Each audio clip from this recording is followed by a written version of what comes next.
بسم اللہ الرحمن الرحیم۔ السلام علیکم، میں ہوں محمد عبدل شہزاد اور آپ دیکھ رہے ہیں میرا یوٹیوب چینل پاکستان کی سوچ۔ دوستو 2-3 دن سے میں نے ویڈیو نہیں ڈالی، اس کی وجہ یہ تھی کہ میں نے نیا یوٹیوب چینل بنایا، آپ کو پتہ ہے۔ تو میں تقریباً بات جو کر رہا تھا وہ اینٹی اسٹیبلشمنٹ بات کر رہا تھا، تو میرے گھر سے مجھے پریشر آیا، بھائیوں سے دوستوں سے پریشر آیا کہ یہ آپ جو کام کر رہے ہو اس سے آپ کو اٹھا لیا جائے گا، آپ کو یہ کر دیا جائے گا، وہ کر دیا جائے گا۔ تو یہ بھی پاکستان کی سیاست کا حصہ ہے کہ یہاں پر جو حق کی بات کرتا ہے اس کو اٹھا لیا جاتا ہے۔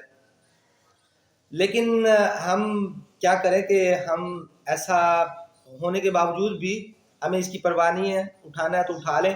اگر ہمارے اٹھانے سے 4 بار کا جو مارشل لگایا فوج نے اس کا داغ فوج سے ہٹ سکتا ہے تو بھائی اٹھا لے مجھے۔ اور اگر ہمارے اٹھانے سے وہ جو بھٹو کو پھانسی دی عدالت نے اور آج تک اس کے ماتھے پہ اس کا کلنک لگا ہوا ہے، وہ عدالت کے ماتھے سے بھٹو کے قتل کا کلنک اتر سکتا ہے تو بھائی اٹھا لو، ہمیں اتر جائے کلنک، چلو اس طرح ہی پاکستان کی عدلیہ کی جو تاریخ ہے وہ شاندار ہو جائے۔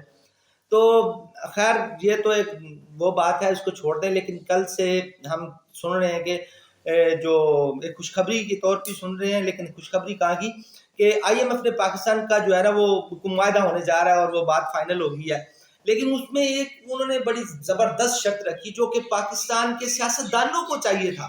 یہ جو سیاستدان ہمارے جوتے کھاتے ہیں نا، یہ کبھی اسٹیبلشمنٹ سے، کبھی عدلیہ سے، کبھی فوج سے، کہیں نہ کہیں سے جوتے کھا رہے ہوتے ہیں اور رو بھی رہے ہوتے ہیں، تو اس کی وجہ وہ خود ہے۔ ان کے ہاتھ میں ہے قانون سازی کرنا، وہ قانون سازی کرے، کس نے روکا ہے؟ لیکن نہیں، دل گردہ نہیں ہے۔ اور دوسرا ہے کہ لالچ، ہوس اقتدار کا ہوس ہے کہ اقتدار اگر ایسا کیا تو فوج مخالف ہو جائے گی اور ہمیں اقتدار نہیں ملے گا، اور اگر اقتدار لینا ہے تو اسٹیبلشمنٹ کی ہمیں ہاں ملاؤ تو اقتدار مل جائے گا۔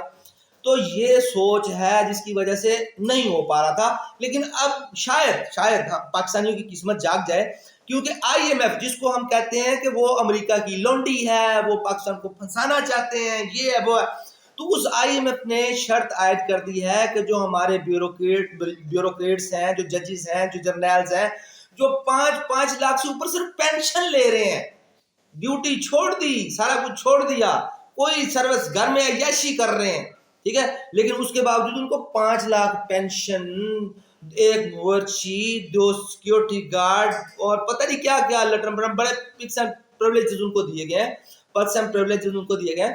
تو یہ جو ہے یہ پہلی بار آئی ایم ایف کے ڈیمانڈ پر وہ کہہ رہے ہیں کہ بھئی یہ سب ختم کرو اور ان کی اساسے سامنے لے کے آؤ، بیوروکریٹس کے اساسے سامنے لے کے آؤ۔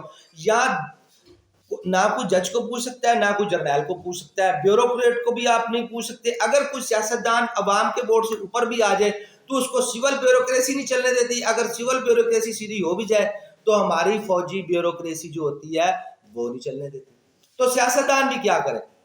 لیکن اب ایک امید پیدا ہوئی ہے کہ ان سے، کل میں مبشر لقمان کا ویلاگ سن رہا تھا، وہ مجھے مبشر لقمان بتا رہا تھا کہ ایک بیوروکریٹ کی اگر تنخواہ 1,00,000-1.25 لاکھ ہے تو اس کو جو پٹرول ڈیزل اور یہ وہ اس چیز کی مد میں اس کو ملتا ہے، اور گاڑیاں واڑیاں یہ وہ سارا کچھ اس کو ملتی ہیں، تو وہ 7-8 لاکھ میں ہمیں ایک بیوروکریٹ پڑتا ہے پر منتھ سر۔ اور ایک بیوروکریٹ اگر سال میں 1.5-2 کروڑ کا پڑتا ہے تو پھر پاکستان کا تو واقعی اللہ حافظ ہے۔ یہ جو ہم آئی ایم ایف سے قرضہ ورزہ جا کے ہمارے سیاستدان جا کے اپنی ناک بھی کٹواتے ہیں، بستی بھی کرواتے ہیں، جا کے وہ لے کے آتے ہیں قرضہ، تو وہ تو میرے خیال میں پھر صرف جو ہے نا وہ ادھر ہی لگا دیتے ہیں، پینشن وینشن یہ جو بیوروکریٹ ان کے ٹشن پشن میں، کہ ایک بیوروکریٹ جا رہا ہے تو جی وہ 21ویں گریڈ کا، اس کے آگے بھی ایک گاڑی، اس کے پیچھے بھی 2 گاڑیاں، اور وہ سارا، تو وہ تو اس میں ہی لٹا دیتے ہیں۔ یعنی کہ ہمارے جو یہ اب بھی جو ہمیں $1 یا $1.5 بلین کا قرضہ مل رہا ہے آئی ایم ایف سے، وہ یہی ہوگا۔ $1.5 بلین کا کیا ہوتا ہے جی؟ $1 ہے میرے خیال 250 کا لگا لیں، اب تو $250-300 تک پہنچا ہوا، 250 کا ہی لگا لیں، نارمل حساب سے رہے گا۔ تو $250 کا ڈالر لگائے تو $1 ارب کا مطلب ہے 250 ارب روپیہ، ٹھیک ہے۔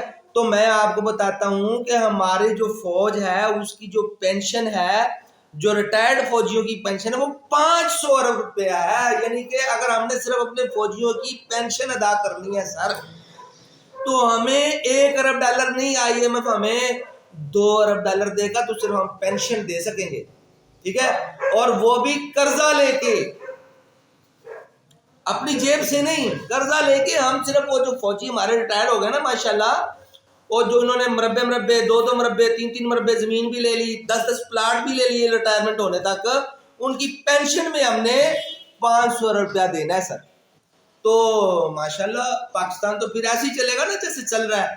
ہم روئیں, ہم پیٹیں, ہم دھاڑیں, ہم جو کچھ مرضی کریں, سیاستدان کو گالیاں دیں, ہونا کچھ بھی نہیں ہے. ہونا یہی ہے جو ہو رہا ہے. بس پاکستان کو لوٹ رہے ہیں وہ جن کے ہاتھ میں پاکستان کی جو ہے نا ہم نے تقدیر پکڑا دی ہے. پاکستان کے ملازموں نے پاکستان کو لوٹا ہے. سیاستدان تو بدنام ہے. میں کہتا ہوں کہ آپ سیاستدانوں کی نیکیاں برائیاں تو گنتے ہیں. جس دن کوئی بندہ بیٹھ کے آپ کو یہ جو ہمارے جج اور جرنیلز ہیں ان کی عیاشیاں آپ کے سامنے لائے گا نا, یہ سیاستدان آپ کو فرشتے لگیں گے سر. آپ خود کہیں گے ہمارے سیاستدان فرشتے ہیں. تو یہ عوام جو ہے یہ جب تک سوئی رہے گی اس ملک کا کچھ نہیں ہونا. اور جب ہم اپنے حقوق کے لیے اٹھیں گے پھر ہی یہ جو جابر, یہ جو ظالم جو مسلط ہیں, جو قابض ہیں ہماری اکانومی پہ, ہمارے ملک پہ, پھر ہی ان سے جان چھوٹے گی. اب تک کے لیے اتنا. اللہ حافظ.